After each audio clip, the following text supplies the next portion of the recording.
Hi again everyone, it's Zona. Sometimes what's on my counter meets what's in my refrigerator, and I'll talk about that in a moment.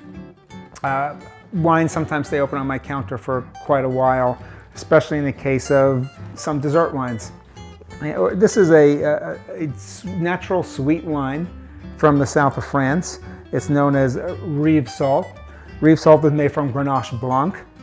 And they use a traditional centuries-old method called mutage, where as the wine is fermenting, they will introduce a neutral spirit into the wine that stops the fermentation at a certain alcohol percentage, usually determined by law today.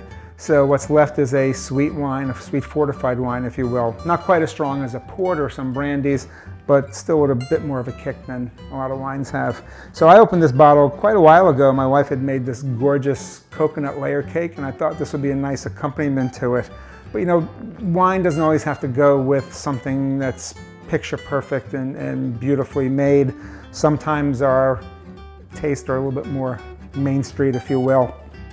Being springtime, it also happens to be Girl Scout cookie season, and I do have a special place in my heart for Girl Scout cookies, having talked about and done wine pairings with them for years now, actually.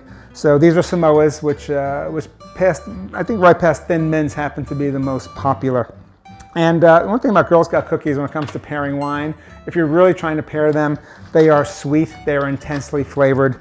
And one of the things I tell people, when you're pairing sweet, you need to have something sweet to drink with it, because the sweetness of the food will just overwhelm the wine itself. So what I have here is what I think is a really nice match. And if it's not, I at least have a really good cookie to eat, and I've got a nice little glass of wine to sip.